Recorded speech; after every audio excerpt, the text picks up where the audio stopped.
안녕하십니까. 저는 죽음학 스케치의 저장이면서 수아진 산부인과 원장으로 있는 김달수입니다.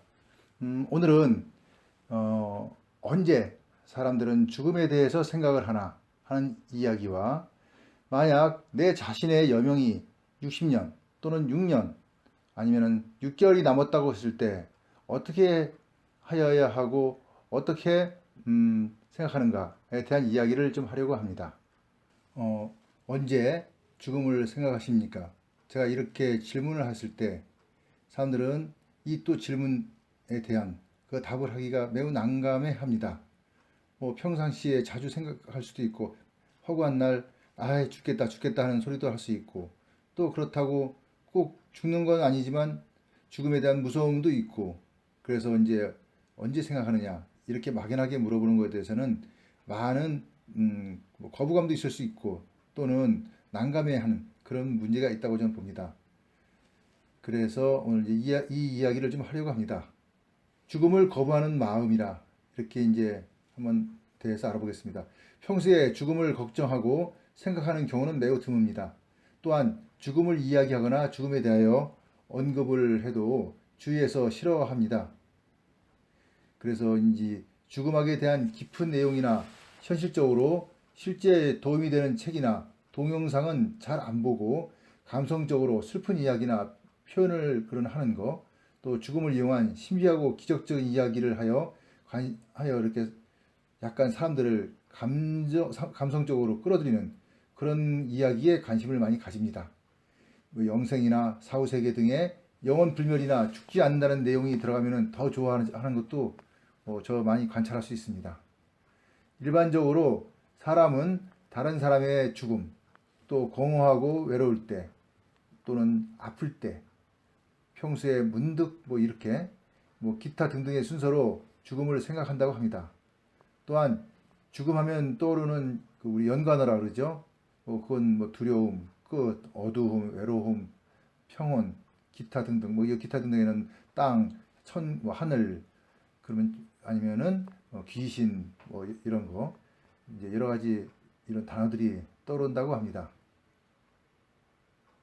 사람은 자기 스스로 깨우치는 것이 더 힘들죠. 그래서 교육이 필요하다고 저는 봅니다. 특히 자신의 모습보다 타인의 모습에서 타산지석이라고 하는 자신을 찾는 것이 더 쉽다고도 합니다. 그러다 보니 타인의 죽음을 통해서 좀 더 쉽게 죽음을 느끼고 생각하고 경험하게 됩니다.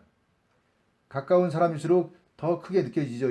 이제 슬픔, 또는 함께하는 아픔이라든가 고통을 같이 느끼는 거, 이런 것들이 훨씬 더 가까울수록, 가장 큰 경우가 이제 사랑하는 사람, 두 번째가 부모, 그 다음에 자식, 이런 경향이 있지 않을까 이렇게 봅니다. 만약 내가 좋아하는 사람이 아픈 경우에 혹시 죽을지 모른다는 걱정과 두려움이 간절해지기도 합니다. 이거는 살아본 사람, 이렇게 좋아하는 사람이 있는 사람들은 대부분 다 느끼는 그런 마음일 겁니다. 그러면서 자신을 죽음에 투영하기도 하고, 또 어쩔 수 없어, 어떻게 받아들여야지 하는 합리화도 하고 수능하기도 합니다. 그래 이제 죽음은 역시 경험이 필요하고, 그 경험 속에서 완성된 죽음에 대한 자아가 생길 것이라고 보는데, 죽음은 스스로 이해하고 깨우치는 과정이라고 보기 때문입니다. 그래서 이 죽음을 안다는 것은 경험이 중요하다, 저는 이렇게 생각합니다. 과거에는 소울, 스피릿에 대한 많은 논의와 관심이 있었지만, 이 소울, 스피릿 하면 우리나라 말로 하면은 영혼 이렇게 얘기를 하겠죠. 최근에는 추상적인 영적 문제보다는 젊은 세대의 의식이나 과학적인 현실에서 좀 더 친근하고 편하게 사용되는 컨시어스니스나 마인드의 의미가 많이 사용되는 경향이 있습니다. 컨시어스니스는 의식이라고 보통 이렇게 하고, 마인드는 나의 이제 어떤 마음, 이렇게 표현을 하기도 합니다. soul은 영혼, 그러니까 영혼으로 해석되는데 이와 항상 대비되는 신체 또는 백과 구분하여 일종의 생명 원리라고 이제 표현하기도 하고 사람의 육신에 깃들여서 생명을 지탱하는 기라고도 이렇게 하는 것 같습니다. 그 마인드는 사람의 본래부터 지닌 성품, 성격이나 성품이죠. 일반적으로 정신이라고 하는 말과 유사어로 사용되지만 정신, consciousness는 뇌 활동이라는 의미가 크고 마인드, 그 마음은 개인적이고 주관적인 표현이라고 저는 봅니다. 그래서 여기서 중요한 것은 서로 마음이 통하는 것을 교감이라고 하는데 이 교감이라는 것이 의외로 많은 우리가 기적적인 일들을 일으키지 않나 저는 이렇게 생각합니다. 그래서 뭐 서로 죽은 사람과도 소통할 수 있다 또는 뭐 죽은 사람부터 무슨 연락을 받았다 아니면 죽기 전에 어떤 소식을 들었다 아니면 죽는 거에 대해 죽기 전에 누군가를 만나고 왔다 뭐 이런 다양한 얘기들이 이어지는데 이런 그 많은 그런 뭐 우리가 신비하다 하는 그런 현상들의 대부분이 저는 교감, 그러니까 서로 통하는 마음의 그 교감이 작용하는 거 아닌가 이렇게 생각합니다. 근데 이 교감이라는 것은 사람과 사람 사이에서의 문제가 아니라 뿐만 아니라 사람과 동물 또는 사람과 우생물 사이에서도 이 교감이 일어난다고 저는 많이 이제 나름대로 경험을 하고 있습니다. 그래서 교감은 만약 사람, 그러니까 물론 생명이죠. 생명체에게는 가장 중요한 그러한 작용이다. 상호작용이다. 이렇게 볼 수 있습니다. 다시 정리하면은 soul, 영혼, 마음, 정신, 죽은 후에 존재한다는 영이라 이렇게 표현한다. 대부분. 스피릿도 soul과 스피릿을 좀 약간 차이는 있지만 혼, 정신, 마음. 우리가 그 soul 하면은 이제 주로 뭐 영혼의 그 어떤 의미로서 이렇게 많이 받아들이고 스피릿은 혼이라고 하는데 좀 더 날카로운 의미가 있지 않나 좀 그렇게 저는 봅니다. consciousness는 의식, 자각, 생각 이렇게 이제 표현하고 마인드는 마음, 정신, 생각, 사고 방식 그 사람의 성품이죠. 이렇게 볼 수 있지 않을까 하겠습니다. 만약 자신의 여명이 60년 또는 6년, 6개월, 뭐 6일이 남았다 하면은 어떤 다 죽는 건 마찬가지인데 어떤 반응을 하고 우리는 또 어떻게 대응할까에 대한 이야기를 좀 하려고 합니다. 태어나서 아무리 오래 살아도 우주의 나이에 비하면 너무도 짧은 시간일 것이라고 봅니다.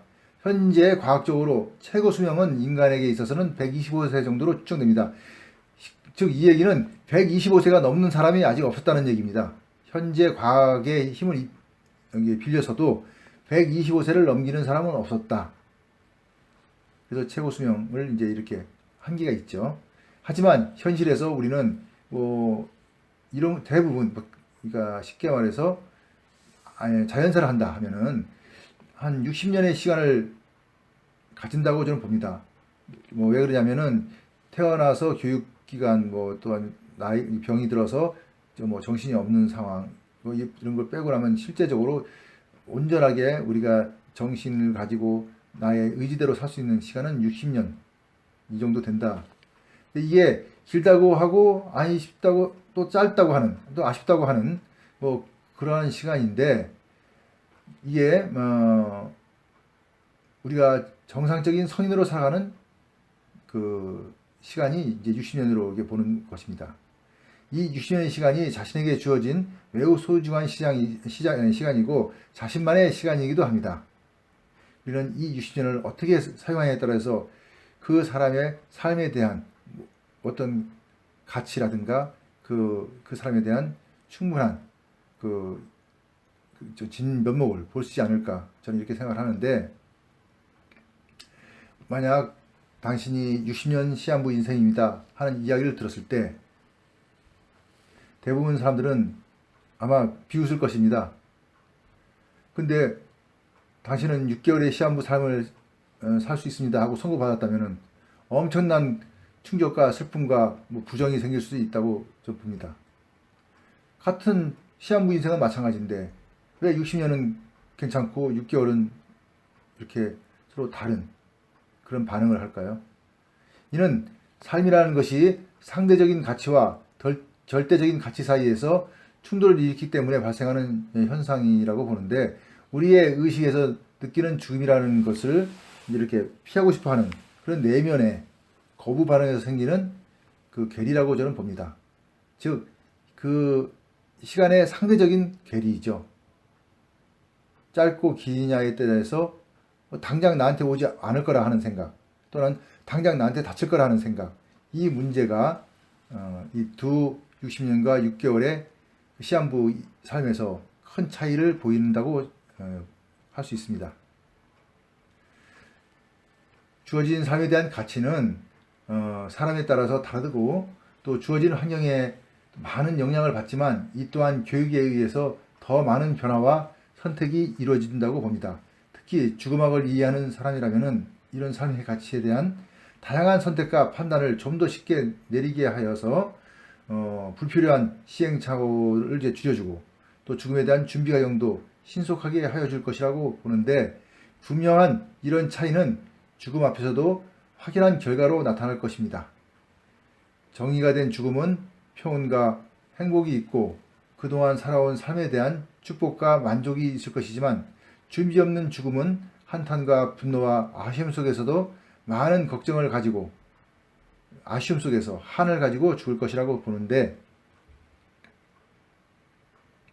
멋진 삶과 아름다운 죽음을 위해서는 돈의 가치에 목적을 두어야 이제 돈만 벌려고 하는 그 60년을 살아온 사람과 자신이 원하는 어느 분야 또는 그 보람된 활동에 집중한 사람의 경우, 누가 더 후회 없는 삶을 살았을까, 이런 뻔한 질문을 하지만, 이거는 의외로 좀 우리가 생각해 봐야 될 그런 부분이라고 저는 봅니다. 열심히 이거 돈을 벌려고 하는 그 가치, 그 사람의 또 가치관이겠죠. 그게 나쁘다고 하는 건 아닙니다. 그리고 또 어떤 사람은 그런 거 생각도 안 하고 오로지 놀기만 했다, 그러면서 생각을 마치고, 그렇다고 해서 그 사람에 대해서 너 나쁘다, 도덕적으로는 나쁘다 할 수 있겠지만, 과연 그것이 정말 나쁜 것인지 이거에 대해서 또 말하기는 또 좀 어렵지 않을까. 그렇지만 이런 고루한 예를 드는 것도 한평생을 살면서 가치있게 산다는 것이 그만큼 어렵기 때문에 이런 뻔한 예를 들어서 서로 비교하는 거 아닌가, 이렇게 봅니다. 이제 그렇지만 이제 이런 가치를 따지기 전에 남은 시간에 크게 개의치 말고 자신이 하고 싶은 것을 열심히 해보고 작은 성과를 얻는 것, 그것으로도 충분할 것이라고 저는 보는데, 이루기 힘든 계획, 나는 무슨 위대한 뭐가 되겠다, 위인이 되겠다, 좋죠, 위인이 되는 거야. 근데 말만 위인하는 거죠. 남을 위하는지 어땠는지 모르지만, 이렇게 그렇다고 이제 또 아니면 나는 공무원이 돼서 사회에 봉사하겠다, 그래서 공부를 하긴 해요, 열심히. 근데 1차 떨어지고 2차 떨어지고 계속 떨어져요. 1년, 2년, 3년, 10년. 그래서 이제 나이가 들어서 더 이상 공부할 여력이 없어진다. 이거 참 허무하죠. 그래서 이제 아니면은 오로지 자기는 이렇게 해야 되는데 세상이 나를 버린 거야 하고, 또 아니면은 무슨 다양한 이런저런 핑계와 걱정으로 세월을 이제 시간을 허비한다고 하면은 그저 참 애매한 그런 삶을 산다, 이게 보이지 않을 수 없습니다. 모든 것을 잊고 싶다고 잠만 잔다고 하면은 그보다 더 아쉬운 것은 없었겠죠. 이런 것은 결코 멋진 삶이 아니겠죠. 남은 시간을 아쉽게 보내는 것보다 작은 목표라도 이룬 그런 것이 더 필요한 그 죽음을 준비하는 실천적인 행동이라고 봅니다. 지금이라도 시간이 그렇게 많지 않다 하더라도 한두 가지 자기가 좀 목표를 정해서 그거를 좀 이루려고 하는 노력, 그런 과정을 마치고서 죽으면은 그건 참 좋은, 그러니까 아름다운 죽음이 되지 않을까, 이렇게 이제 본다는 것입니다. 그래서 멋진 삶과 아름다운 죽음은 거창한 것이 아니라, 또 아니면 그 남아있는 수명, 여명이 뭐 길고 짧은 것이 아니라 그 있는 시간만이라도 좀 가치 있게 보내는 거. 그러면서 좀 준비된 죽음을 맞이하는 거. 이게 가장 그 멋진 삶과 아름다운 죽음이 아닐까 저는 이렇게 생각합니다. 이상으로 사람들은 언제 자신의 그 죽음을 생각하는가에 대한 이야기를 하였습니다. 그리고 우리의 남은 여명, 그러니까 남은 생명이 남아 있는 거에 대한 만큼 어떻게 해야 하고 어떤 반응을 보이는가에 대한 이야기도 하였습니다. 이거는 사람마다 다 다른 문제이기 때문에 그 느끼는 것 또는 행동하는 것, 생각하는 것이 다 다르겠죠. 그러나 대부분 사람들은 이런 다양한 자기 나름대로의 생각을 가지면서 죽음을 준비할 것이라고 봅니다. 앞으로 계속 이러한 이야기를 저희 그 죽음학 스케치에서는 꾸준히 이어나갈 것이니까 계속 많은 구독을 부탁드리겠습니다. 감사합니다.